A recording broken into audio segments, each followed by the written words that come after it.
Alrighty, guys, welcome back to the Identity Project. Today, I have a very special guest. We're gonna discuss something that maybe we don't discuss all that much on the podcast here, knowing that it's mostly nutrition and fitness related. But I'm excited to talk about something that is really kind of dear and true to me because it was something that I struggled with in my own life, and my family members have struggled with it as well. And this lady right here that I'm talking to is on a mission to help so many people in this world, and it's just extremely inspiring. So without further ado, Cheri, how are you? I'm good. How are you? Thank you for having me. I'm doing well. I'm doing well. So Cheri, keeping it true to the podcast here, I love really just diving into people's stories of how they've gotten to where they are today. And I would love to kind of dive back into your story and your journey because it's just so inspiring, like I said, to see everything that you're doing now, knowing like what you've gone through. So let's take it back. Where were you? Where were you born and raised? Born and raised Arlington, Texas. I was born, but I was raised in the Colony, Texas. Yes, that's right. And your little brother Jimmy, he was, I guess, what, 2 years older than me. What, you went to the Colony High School? What years was that? I graduated in 2005. 2005. That's right. Got it.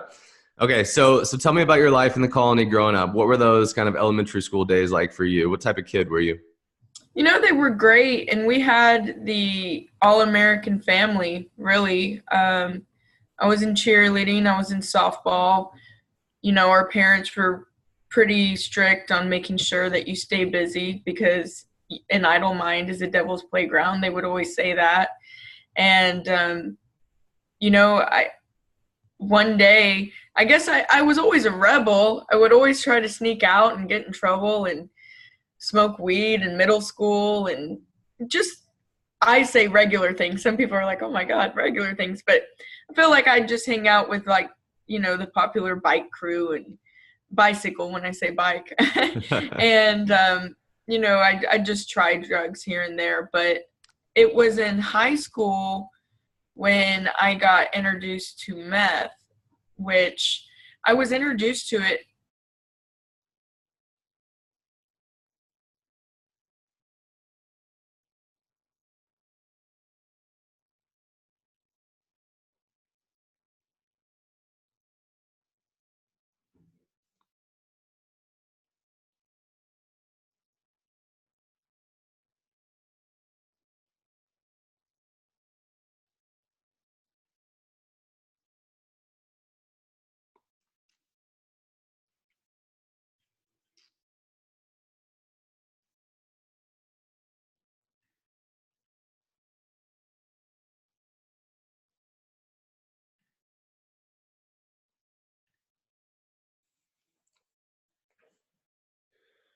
Oops.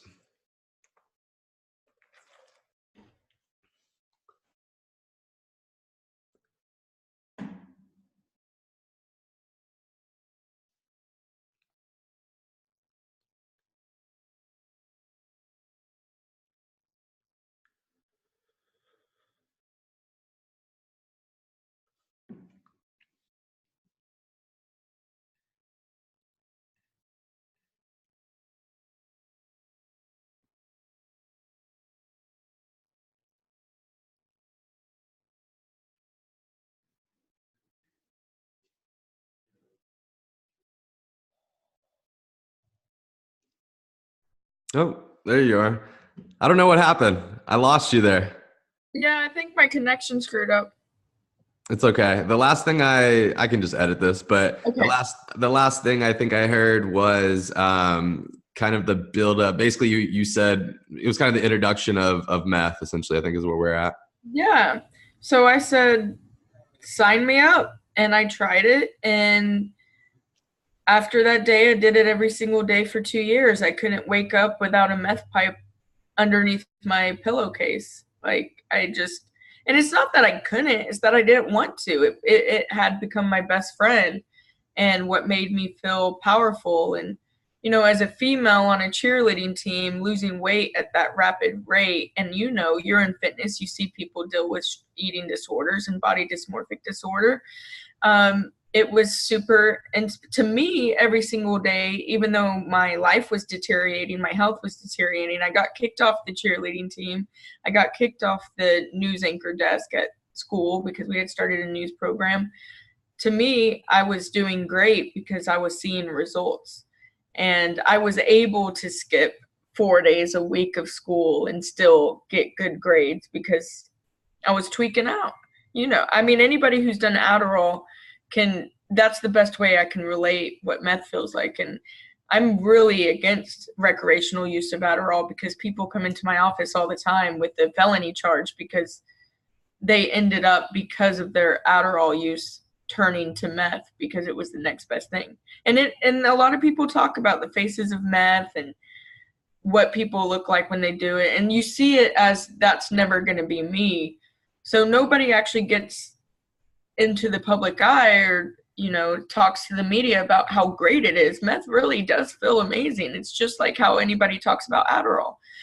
So it's like we're putting these labels on addicts and saying, don't be that person. But then when you get introduced to it by a successful person that's at the workplace because you told them you did Adderall and they're like, yeah, me too, and I can't find any, but try this is what worked for me. And then you try it and you start losing weight and you don't have like scabs all over your face. You start to think that all that stuff is just like a myth. And so you feel like you're getting results and you're never going to be like those people who are strung out because you're different. Wow. Yeah. I mean, I'll tell you, I mean, I literally went to the doctor and got prescribed 60 milligram Vyvanse the very first day. And, I was in college just trying to take it, to help me study or whatever, but he's like, take it every single day. And luckily I didn't do that. I started off just maybe taking like one or two, but even then, like I felt like, I mean, yes, you get stuff done, right? But like, I felt terrible and there was all these symptoms of it. And like, I was like, there's just no way that this stuff is good for you. And I mean, yeah, you're completely right. I mean, whether it's that or whether it's, prescription pain pills or whatever it may be, every single person in this world has their own shit, their own problems, and like for us, that's why like, I think I'm such a big believer in like not judging other people because we don't know, nobody knows what other people are going through. Yeah. Oh my gosh. You have no idea. I have the most successful people walk into my office. Just if you think about it, even a DWI can end up being a felony charge to leave you in prison because if you wreck and somebody even breaks their wrist, I know somebody who hit the back of somebody and they weren't even completely drunk. They just were over the limit. And since the driver broke their wrist, they spent 2 years in prison, never had been in trouble before. So they get out and then they're like, crap, now I can't find a job. This person was actually, she was a lawyer too. So it's just, everybody, whenever people think about me helping felons find jobs, they think about, manual labor jobs. And she's just trying to help people who have nothing get something. It's not really like that. We just hired a content writer to do all of our marketing. We've hired somebody who's doing our videography. We've had people come in here that have degrees that in their resume is something I can't even understand. So I have to bring in somebody and say, can you talk to shop on this? Like this IT professional, I don't know anything about this. So there's some really smart people coming out of prison. And we mess with the broken people too. I mean, today I'll be having a conversation with somebody who's just super stuck and behind on their child support. And he's been in and out of prison his whole life and just talking about what his options are to find extra side jobs to supplement his income. I'll also be talking probably with at least 5 different people who have murder convictions. We literally talk to people who got caught with Adderall on their way to college one day, all the way to people who spent 20 years in prison because they have a murder charge. Wow. Yeah. Yeah. I mean, I don't know how much you know about my story, but when I was, through those 16, 17, 18 years old, like I got pretty heavily involved with like the whole ecstasy scene. And, I fortunately didn't get in trouble for that. But when I was 18, I ended up getting in trouble and going to jail. And like, I was sitting there in a jail cell with somebody that was in there for like 8 years for stabbing 2 people. And at 18 years old, coming from Dallas and, being this kid that just had no idea what he had gotten into, it's like that like really woke me the fuck up, like at 18 years Yeah. old, it's like, wow, like you only have one life, you have one opportunity. And so, 10 years later, it's like I got to dedicate the rest of my life to helping other people. And I mean, that's exactly what you're doing is helping other people. So, I mean, talk a little bit about like kind of this transition. I mean, do you think about that? I'm sure you do, like just knowing what you were doing for those 2 years in high school and then looking at like what you're doing now, kind of that shift from like basically hurting yourself to helping other people. Yeah, every single day. For me, recovery is still one day at a time. And I recently went through some stuff that I'll talk about, and you'll be the first person I talk about it with. So there's your little exclusive. But I think the hard thing is when it's there, you have PTSD when you go through addiction because of all the things that you did that you hardly remember, but when you get sober you remember and you're like, damn, I was a bad person. I can't believe I did that. Also my friends in high school that I got to try this drug for the first time. I've always been a very influential person. Now I use it for good, but back then I used it for evil. So think about how many people on my cheerleading team saw my weight loss results and wanted to know how I was doing it. And misery loves company. So as an addict, I wanted everybody to be an addict with me. So, there's people that, I've grown up, that I did grow up with, that I see that are now either seriously addicted, in prison or dead. And I don't take full responsibility for that, but I know I was a big example in their life, especially since I was the first one to introduce them to this drug. And, I ended up becoming a drug dealer, and knowing what it did to my life and my family, I went out of my way to go. I didn't even make a lot of money. I was a shitty drug dealer because I got high on my own supply. I just wanted to get high. So I was, actively out there breaking families pretty much. And so fast forward to today, so I ended up getting clean. I got married. I ended up going through a really tough divorce, infidelity. Like, he wasn't the right guy. I married somebody based on who I was instead of who I was becoming. And after that, I just put my head straight down into entrepreneurship and just pushed forward. I always plowed forward after I got over things, and I never faced what really happened and processed it. I never processed anything. So even during Cornbread Hustle, so I go through the divorce, I'm all in on entrepreneurship, I do a great job, I'm living in a penthouse, I have great money, I am vice president of a PR firm, I end up raising a lot of money for an app idea I had.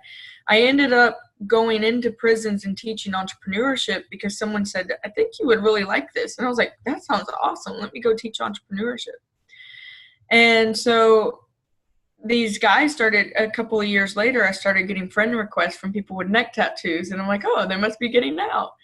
And so I was helping them with their transition and helping them find jobs. And it happened like several times over a month span that I was finding out what somebody's passion was, going to Google, calling the founder of a startup, convincing them to hire this guy, and then on to the next. And I did that over and over and over. And I woke up one morning, I said, okay, well, that's great. I got all these people jobs, but I worked myself out of a job. I guess I need to figure out how to monetize this, since this is evidently my passion. I raised all this money for this app, and I'm miserable. And I was slipping into addiction myself and not even realizing it because I was pouring into so many other people. I was filling myself back up with alcohol.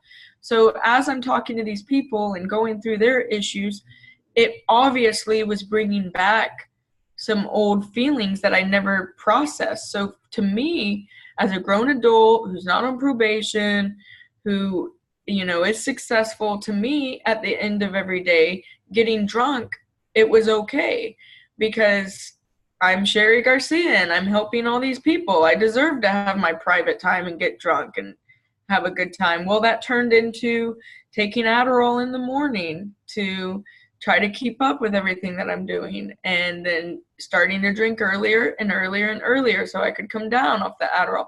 Obviously, to me, and that's why I tell people, like, meth and Adderall are the same thing, because this is coming from somebody who had an extreme meth addiction. And then somebody at one of the offices I was at was like, here, take an Adderall. You look tired. And of course I was like, dang, they just like gave me poison and they don't realize it. But I was happy to take it. And I was calling them back ASAP, like offering them as much money as I could just to have more Adderall. So while I'm teaching these guys in Cornbread Hustle, and while I'm doing all these speaking engagements, I, without realizing it, slipped into my own addiction all over again, but it was alcohol addiction. So now I completely cut out everything in my life. I realized that I needed to. I realized for 15 years I avoided even admitting to be an addict or an alcoholic. Even when I got off meth, I never even went through a 12-step. I never processed anything. I just was like, been arrested 15 times now. I'm tired of this, so I'm going to just stop. And it was that simple for me. I was like, I'm done. I stopped. And it's hard to remember a lot of how I stopped or what actually happened, but it was just one of those things where it was like I woke up from a bad nightmare.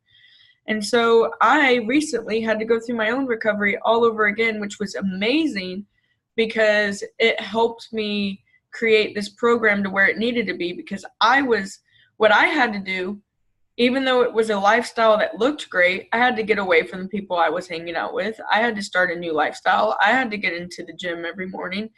I had to figure out what to do in the evenings instead of going to the bar. So I was figuring out, okay, do I go to a movie? I guess I can go to a movie. What kind of desserts do I like? Do I like dessert? I actually like dessert. Holy cow, this tastes really good in my mouth. Like, I didn't realize that I had to go through exactly what all my hustlers have to go through, which is figuring out how to transition into a new lifestyle. And for me, I wasn't leaving a lifestyle that made me appear to hit rock bottom. And I was hanging out with millionaires and I was killing it. I say killing it. Whenever at the end of my addiction, my bank account was negative and I was still trying to make Cornbread Hustle work, and I'm trying to figure out how I could get some side work to make it happen. I literally pretty much almost had to live out of my car to make this happen. Thankfully for a family that took me in, I didn't. I had to go out and I did all kinds of things like to make money. Whether it was, okay, let me go help somebody, like selling myself way too short. Basically knowing I was selling like services that I sell today for $30,000. I was doing it for $300 because I just had to get by. So I had to go through my own recovery recently, and that's really what made it to where I had to, back to your question where you said, do you ever think about the transition? I'm in my transition today. I have to take it one day at a time. The reason why I'm in gym clothes right now is because if I don't go to the gym in the morning, then my whole day is thrown off, because I have to now have a plan. I even meal prep, and it's not for health reasons. It's because I have to keep on plan, or else it's very easy. Even at the office that I'm at downstairs, they have kegs and they have, free beer. It's how co-working spaces are, free beer and free wine. I have to have my plan every single day to not do that. And also with alcohol, what's really hard is it's so accepted by society, and it's happy hour. To me, I'm like, it's sad hour. I really like ruined my life over this. Not to where anybody could see, but for me, I was spiritually bankrupt. So yeah, the transition thing, I'm living it every single day. I don't feel like I was sober, but I never got in recovery. I just decided I'm a badass bitch and I'm going to get off meth and I'm going to go be awesome and invent a tanning product and raise money for an app and go become a news reporter and go become vice president of this company. Like, I was always like, let me just do stuff to make myself look good, because I was always the black sheep of the family. Now I'm truly just doing what my passion is and what makes me happy. And I put myself and my recovery first. And ever since I started doing that, we have a very successful company now, and we have a great workplace culture. And I wake up every single day absolutely happy with what I'm doing. There is nothing I would change in my life right now whatsoever. Wow.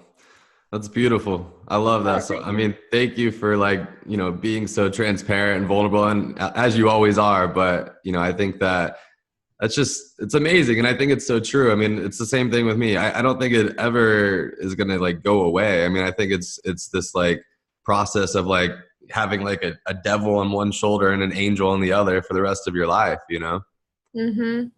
And I know you said this podcast is usually about fitness, but health and fitness, if you don't have it, you can't be sober. I've learned that. Like every single one of my employees, automatically on day one, I go to the Fitness Connection and I get them a membership, period. Like everybody in our company has a membership.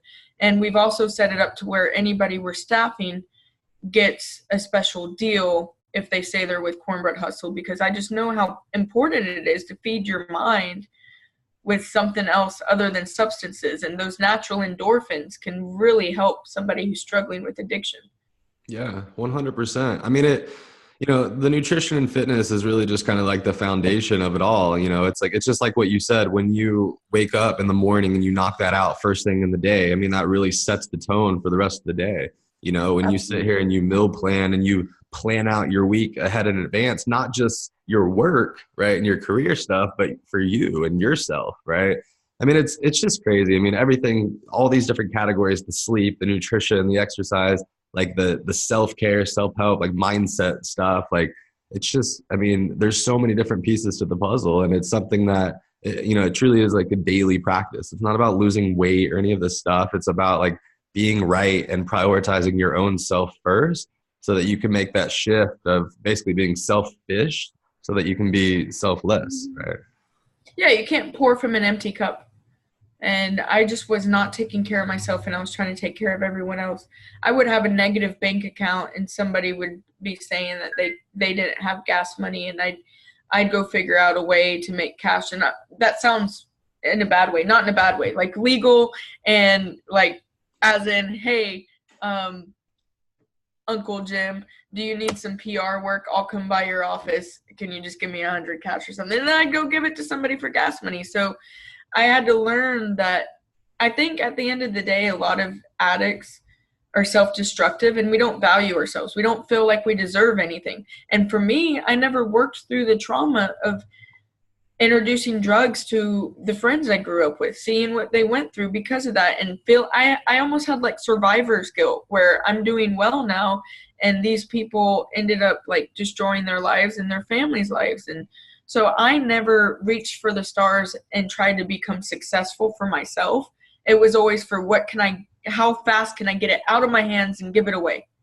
And then it turns out I couldn't even run a successful business that's helping felons because I didn't have anything to give. Now we have cash. Now we're cash flow positive. Now I'm building a business that we can scale and we're actually able to employ people. But it took me a while to get there, to realize that I had to be selfish for a year. I literally, for 1 year, I had to stay super focused, be selfish, as hard as it was for me. And then now I'm like, man, I can provide a lot of stuff for a lot of people because I built my business by becoming selfish for a little bit. And it wasn't selfish at all. It was the right thing to do, to create boundaries and to say no to people so I could say yes to the right people. Yeah, I love that.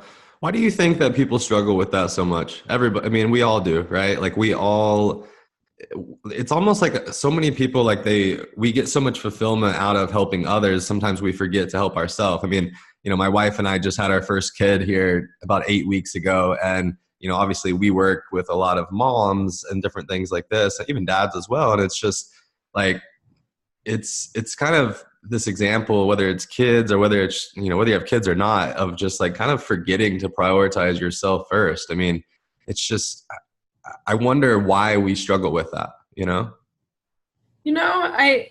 I can speak from the extreme point of view, which is the addict. And it's because we don't love ourselves enough. And I think with or without being an addict, I think it's still true. At the end of the day, if you're not prioritizing yourself and setting boundaries and giving yourself balance, like now it's insane. I make sure I will get 8 hours of sleep. I don't care what's going on. It will happen. I will make sure that I find time to meal prep. So this weekend I was with my family all Easter, and I was honestly starting to stress out and get anxiety about when the hell am I going to cook all this food and meal prep. So I was with them until Sunday evening. I took Monday off to work from home so I could do my chores and meal prep instead of going to the office and making sure I was there for the employees and making sure that I made that phone call, whatever, because I realized that it's not being selfish that I did that. It's actually helping my employees.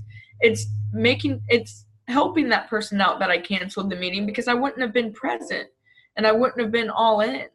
So I think the only way that I was able to get to a point like that, and this is tough because not everybody is a believer, but I turned to God, and God really poured into me and made me realize that now that I have the spiritual higher level of accountability, it's like if I'm not taking care of myself, I feel like I'm kind of being disrespectful to God, who wants me to be amazing and in his image and help other people. And without, taking care of myself, I can't help other people.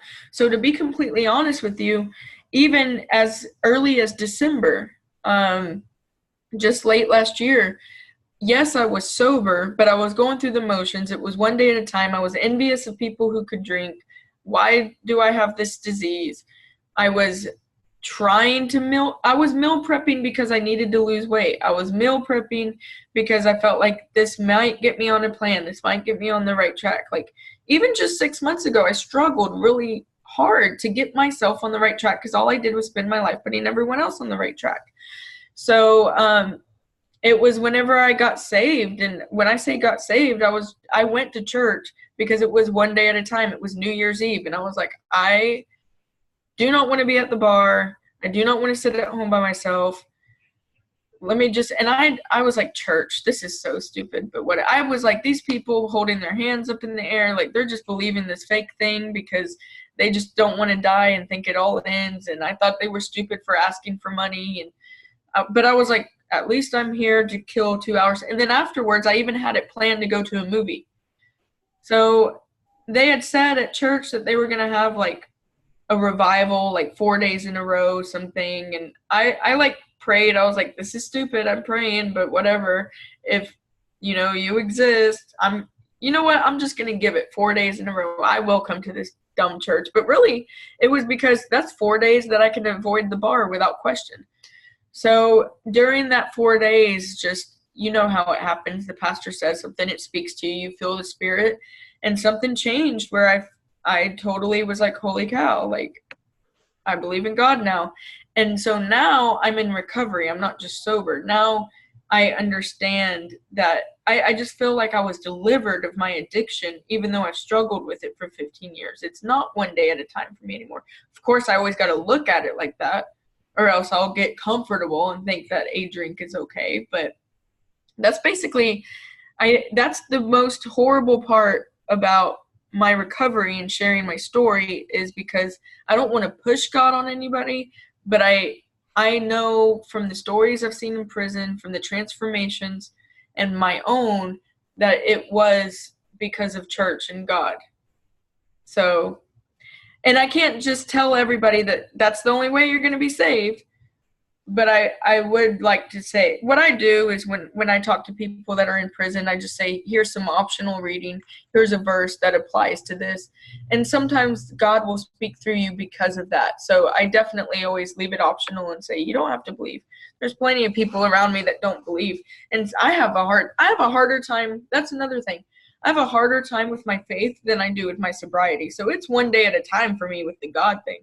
I'm a very practical businesswoman, so I'm like, really, like they really put nails in his hands and they got all these animals on a boat. Like I can't think about it too hard, or else I have to like literally open the Bible and like pray about whatever situation I'm dealing with and read the word, because faith is harder for me to work on, and it's one day at a time, more than alcohol or drugs.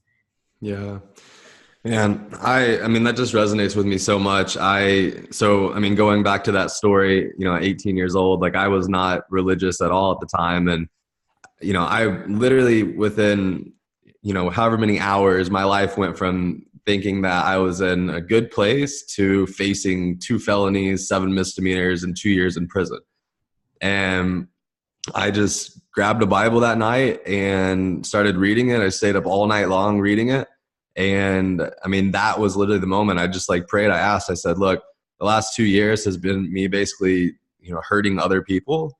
And I promise, like, if you give me a second chance, like, I'll dedicate the rest of my life to helping other people. And like, that's been what's fueled like the last 10 years. But I 100% agree. I mean, it's not something, like going back to the businesswoman thing, like it's not something like tangible necessarily, like it's called faith for a reason, I feel like. And it's like, I mean, one of my buddies has a t-shirt company, and one of the shirts, it says faith over fear. And for me, it's just like, that's what it is, right? It's like choosing faith and believing in that versus letting yourself succumb to, all the fears and devils and negative thoughts and self-sabotage of the world.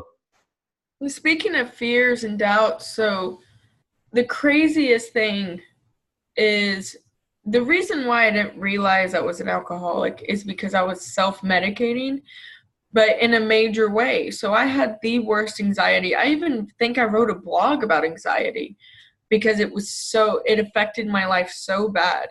Like literally, I would be on the way to a meeting and my friend would be like, just pull over and go to the gas station and get some wine. Because you're pacing, you're making me nervous. You're going to make everyone nervous.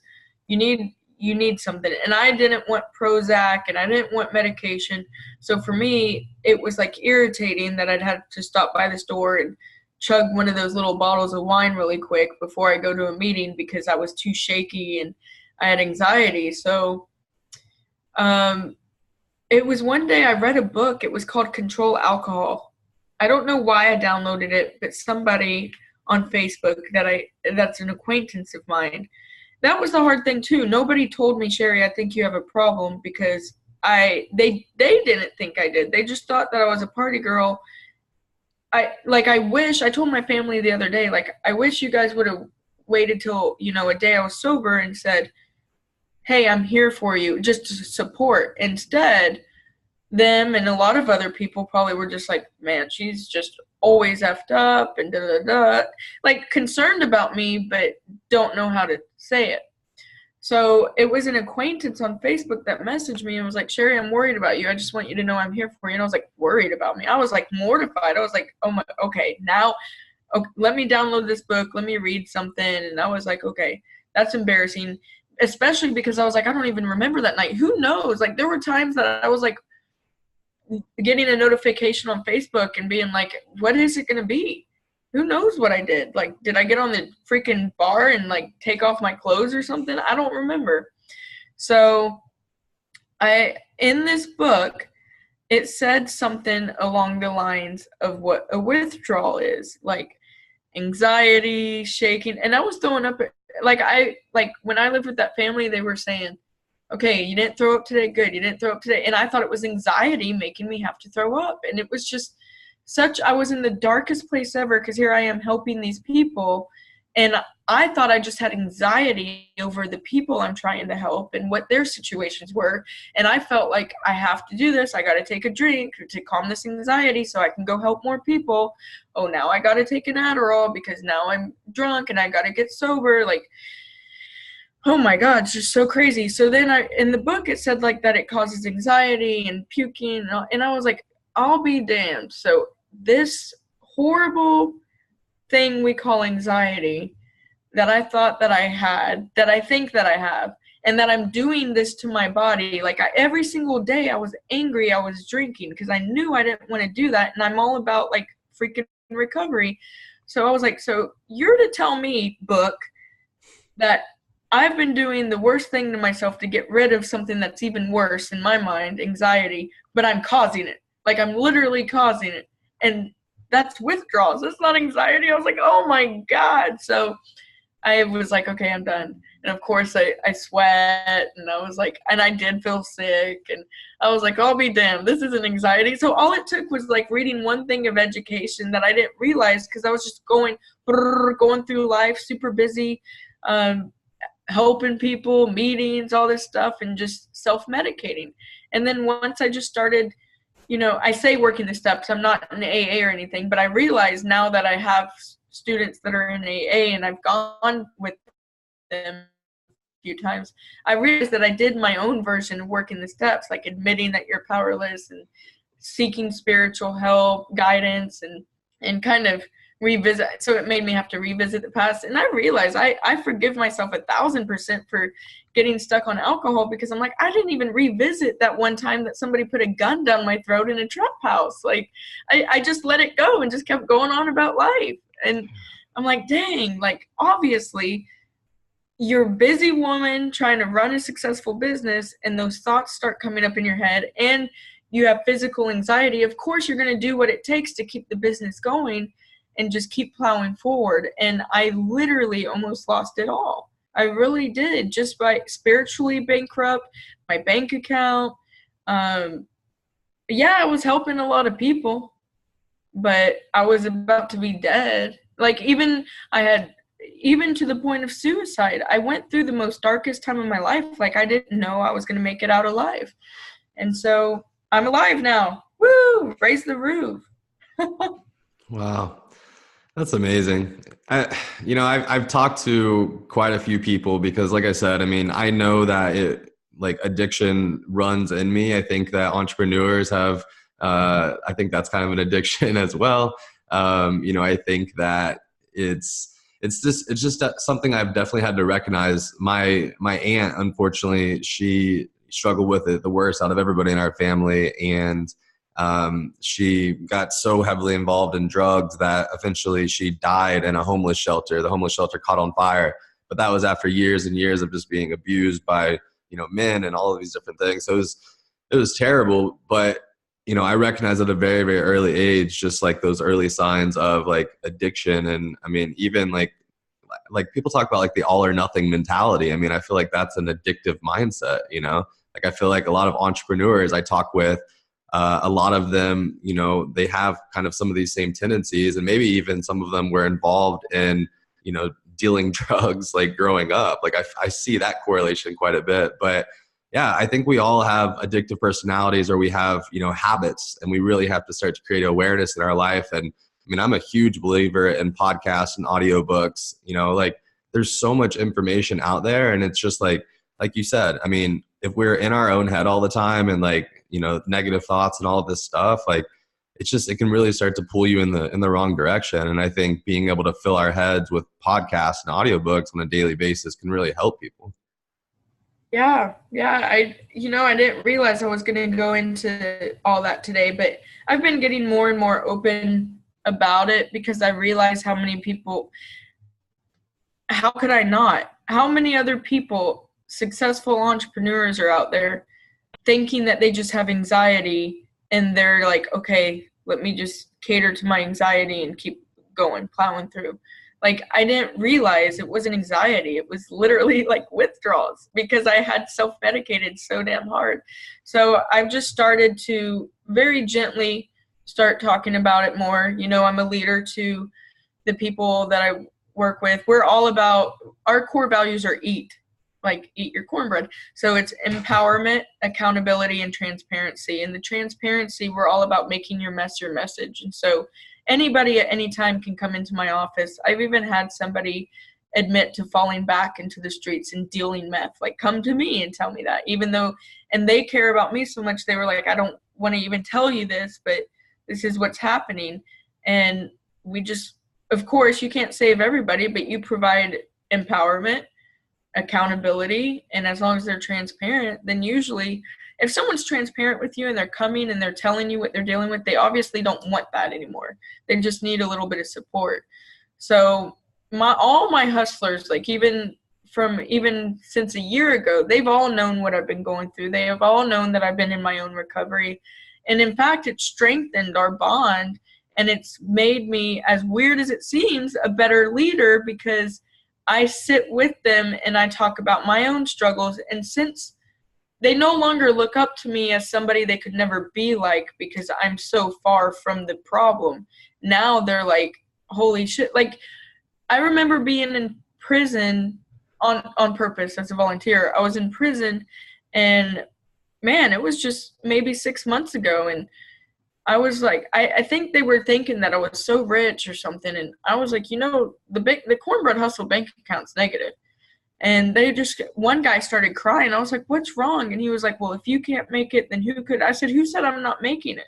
He said, well, I mean, he just started crying. It was so crazy because he was crying. He said, I don't know. I just had this idea that in my plan, getting money was part of my plan to be happy. And he was like, and you're so happy. And he was like, I don't get it. Like, and you have no money, right, Cheri? I was like, I have no money, none. Like, I don't know how I'll get home. Like, I might not have enough gas.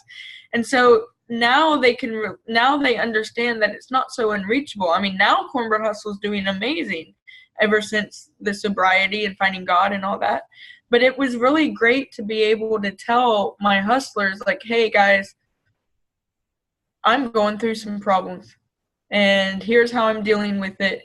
And I need you guys. What happened was I told them I need you to hold me accountable. I need your help. So now it wasn't even me helping them. It was them helping me and them feeling empowered.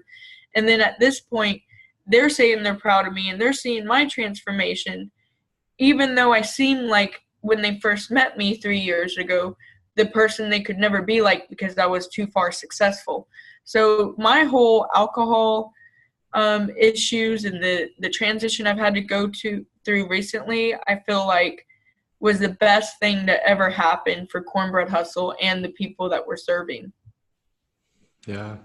I love that. I mean, I think you had to go to that. Like, you had to be transparent like that in order to be able to get to where y'all are, like you had to be relatable to those people. Because if not, I mean, they're not going to let you in, it's like, it's that trust factor, and so, but I definitely understand what you're saying with that. And I completely agree with the accountability piece, because it's like, it's kind of like the same thing for me and like clients that we work with. It's like, if I'm not right with myself, then I'm not going to be able to like help them as much as I want to be able to, it's like, if I'm not leading from the front, essentially, then, I'm basically just like talking, without actually walking the walk. Right. And it's hard. I mean, it's not something that, again, this is such a long game, and it's not something that gets easy necessarily. It's always a struggle. It's always something that's hard. But again, it goes back to like, I'm prioritizing myself on a daily basis. Like, I'm treating my body well on a daily basis, because again, like we get this realization where it's like, shit, like I'm going to die, and I could literally die tomorrow. And like, regret for me is the scariest thing in the whole entire world. And I don't want to look back on my life and not be proud of what I did. I don't want to be like, damn, my whole life was spent hurting other people. Like, I want to be able to be proud and say that my life was dedicated to helping other people. I mean, it's like oxygen. I mean, it's like, talk about getting up every single morning and having that fire. I mean, that's got to be what fuels you. I mean, for me, it's like the most fulfilling thing in the whole entire world. Yeah, it really is. And whenever it'd be like for you, if you ended up getting fat and in depression and near suicidal, and then you ended up podcasting or doing selfie videos about, what, I fell off, I'm getting back into this, who wants to join me? Then it turns around to where the people you're helping are holding you accountable, and you're able to say, I know, I'm going through it every day where I'm trying to eat this stupid ass tilapia and asparagus for dinner, and I really want this. That's how it is for my company right now. Is I tell them, I'm like, they definitely can't have any excuses with me whatsoever. I don't care if you're poor. I don't care where you live. I don't care if you have addiction issue. I don't care what it is, because I'm dealing with it with you. So what's up? Let's both complain about it together and then find a solution. And so I think everybody, no matter where you are in life, I think our society is really fast to judge others that are in leadership positions when they're failing or going through I'm not even going to use failing, because for me, my alcohol addiction was like the biggest success ever, realizing that I had it, right? And being able to form a program to help others that are dealing with this. But I think our society is really quick to judge people who are leaders and forget that we are all human and we are all flawed. And every single one of our failures or like I said, making your mess your message. I don't care who you are, what industry you're in, how bad you screwed up. I watch it every day. I see convicted murderers come out and be inspirational speakers and help others and create $1 million companies. So it doesn't matter what you've done in life. What matters is how you pay it forward.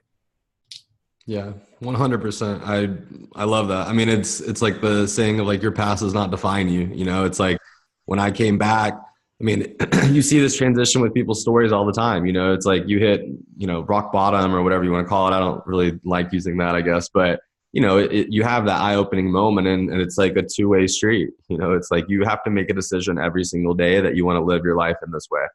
And it's not easy. Like if it was easy, everybody would be doing it. And although it may look like that, the reality of it is that's not the case. Like every single person, like we said in the beginning of the podcast, every single person is struggling with their own problems and their own shit. And like anybody that acts like they're not, like they're just putting on a front, like it's not true. Another thing is everybody's rock bottom looks different. So there's something that I like to call reverse intervention. And it was crazy. It kind of happened with me when I told people like, hey, I gave up drinking because I have a problem. They'd be like, no, you don't. Cheri, you do not have a problem. You have all this willpower. You're just taking this stuff too far. You're being square, all this stuff, like trying to talk me out of giving up drinking because my life looks good. But you got to remember, we have Amy Winehouse, we have Robin Williams, we have, I don't know who else, several other people who take their own life when their life appears good. And those are the type of people that have probably looked to one of their family members or friends and said, I have a problem. Like, dude, you're a freaking wealthy-ass comedian. You ain't got no problems. Keep doing what you're doing because whatever you're doing has worked out for you. That's what people would tell me. Cheri, you just like to party. You're good. And to me, I'd be like, but do you know that I throw up every morning? Do you know that my anxiety is so bad that I have to drink before I go to a meeting? Do you know that I've like seriously contemplated suicide behind closed doors? Like people don't understand what people are dealing with. And I think everybody likes to look at somebody's rock bottom and judge it differently because it doesn't look like somebody next to a dumpster with a crack pipe out of their mouth. And if you don't look like that, somebody feels like you might not have a problem and you're just being too perfectionist or taking it too far. So these things that I'm telling you, the reason why I'm telling you them is I'm hoping the right person hears them. Number one, somebody who is going through alcohol or drug addiction and doesn't really realize it because they do have all those people telling them, you're good, you're still successful, it's great. Or somebody who does think they have severe anxiety and realize, I am drinking 6 days a week. Maybe I should try it. Sometimes I tell entrepreneurs, just give it up for 90 days and see what happens with your life. And again, usually people don't think they have a problem unless they have a consequence. I got a DWI. I had a consequence. I was like, maybe, okay, let me start looking into this. But I don't want other people to have that consequence whenever all it takes is somebody explaining you might be going through XYZ. Or this person is telling you this because they don't understand. Addiction is a complex issue that not everyone's going to understand. And if you know your body and you know yourself and you think you may have a problem, just go with it. It's not going to hurt you to try to seek sobriety. For me, I've tried it a million times, and I could fail again. I could fail again and fail again and fail again. But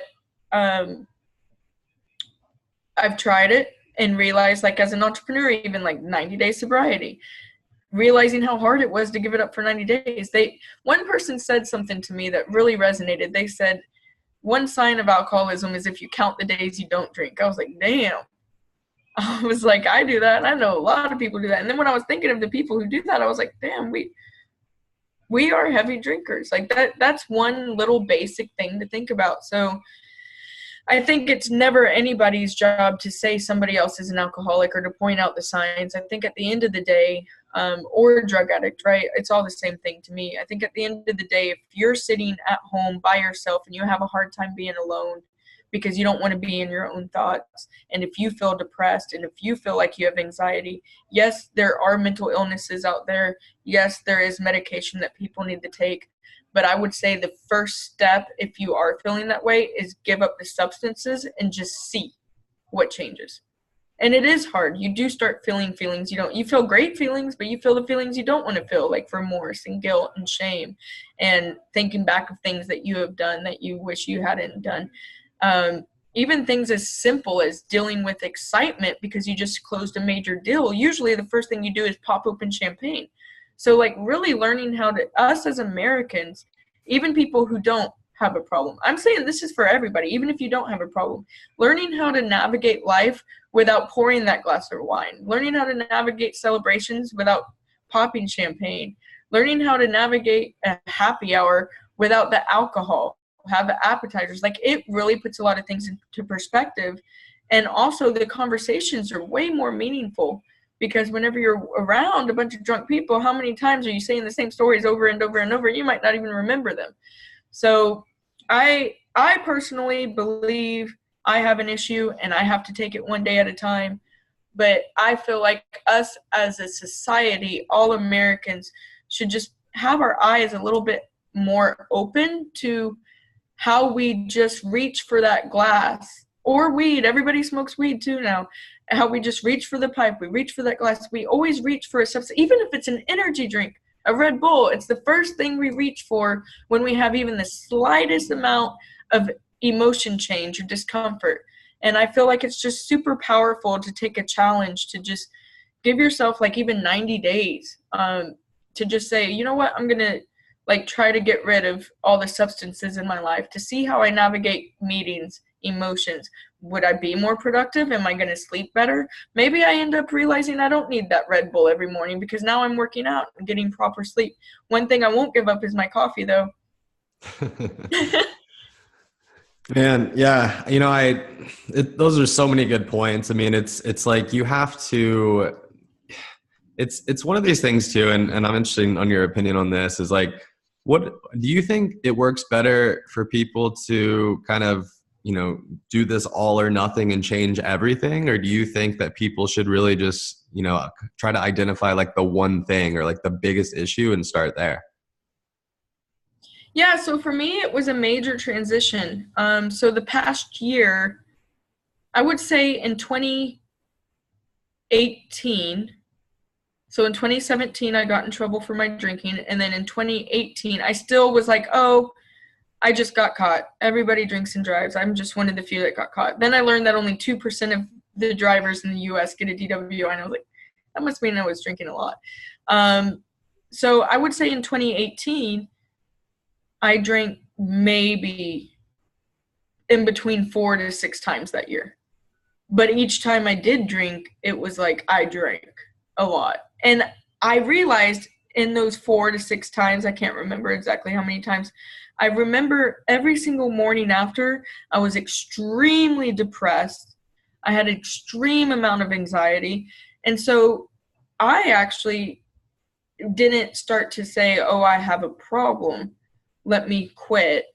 I was just like, okay, yeah, I touched the stove again and it's hot. Why am I even doing this? Okay. So I woke up on Christmas morning of last Christmas and I was like, I'm going to give myself the gift of sobriety. It's just because I drank with my family because I was with them and I didn't even drink a lot. I barely drank. And I woke up the next morning and I had a little bit of anxiety and I was like, why? Why am I even doing this to myself? Just because it just seems like socially accepted. So I gave myself the gift of sobriety without doing the whole, oh, I think I have a problem and I need to fix it.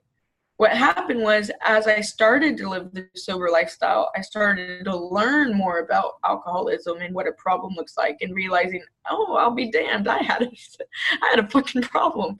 And so now I'm not the type of person that's like, hey, go check yourself into rehab, go to AA. I'm just saying, like, test it out, see how it makes you feel, especially as hard-headed entrepreneurs who definitely don't have that rock bottom that we might have hit. That just, to me, that's what changed me. So it was a transition. Like 6 times I drank in 2018, and every time I was like super stressed, super anxiety. And so I started drinking less and less and less. And then it became apparent to me that it's just not good for my life. So once I started eliminating, though, the alcohol, so that's when Christmas Day I wake up. Then it was one day at a time. I realized I spent a lot of hours drinking drinking with somebody, spending the money on drinking. Every time I was bored, I say bored, I always have plenty of work, but you get tired of sitting in front of a computer. My normal thing to do was go to the bar and work on the computer and get a vodka and Red Bull, because at least I'm in an environment where people are around and I feel like I'm social, but I'm still getting work done. So I had to really figure out things to do and fill up my schedule. So that included getting a gym membership. That included going to movies. That included meal prepping. And so I actually, because all said and done, because I realized that alcohol gave me anxiety that I was trying to fight with everything in the world but alcohol. That's what transitioned me. And it's been a year and a half of adding all these good things to my life, because I was filling voids of the things I was taking out.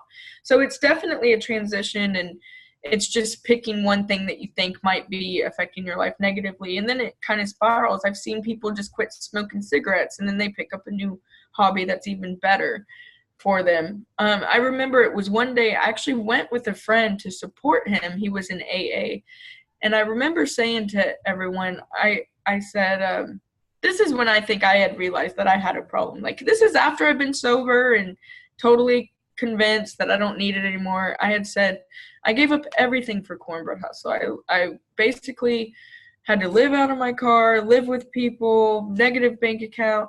And everybody in AA, they were just staring at me like, mm-hmm. And then that's whenever I was like, and I stopped and I said, I gave up everything but alcohol for my company. Everything but alcohol. And that's when I realized that, so the one thing that I was leaning on to get me through building this company and to push me through my anxiety and my depression was the one thing that was causing my failures. And it was just in that moment in time. So I had already been sober. I was supporting somebody else going through AA. It was that moment in time that I was like, I think I might have had a problem. And that's crazy. I help people in recovery all the time. I help people coming out of prison, but I couldn't even realize it myself. I couldn't even take a look at, because to me, I'm like, I'm the helper. Yeah. Wow. I'm just doing what it takes to be a good helper. Yeah. Wow. That's amazing. And it's amazing that you were put in that room on that day and that awareness was created. It all goes back to God. It's like, I'm a huge believer that he puts us in these situations in order to learn and grow and be able to pay it forward and help others. So Cheri, I want to respect your time. You're an inspiration, and I could sit here and probably talk to you all day long and keep asking questions. But for anybody that's listened to this podcast today and, any of this resonated with them, or maybe they are struggling with something, where can they reach out to you, whether it be locally or online? That's a good question. So we're just a staffing agency, so I'm not a substance abuse counselor. But if you're looking for a job, if you want to, how about this? If you want to join our network, because we don't place everyone in jobs. If you want to join our network where you become a part of the Hustler Network, where we're all about empowerment, accountability, transparency, you want to come to our exclusive events, you want to come do charity events with us, accepting someone into our program is the first start until we get them a job. So whether you need a job or not, you can get into our program and get involved. And if that's something somebody wants to do, then that would just mean going to cornbreadhustle.com, going to the CBH applicant job opening and adding your resume there. Then somebody will reach out, and that person just needs to let our recruiters know, hey, I don't need a job. I just want to be part of the movement. Nice. Very cool. Very cool.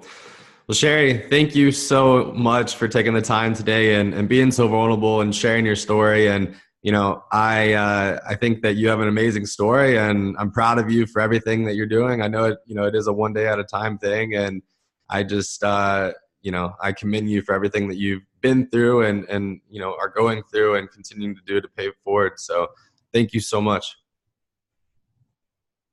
Thank you. Have a good day. You too. Thank you so much.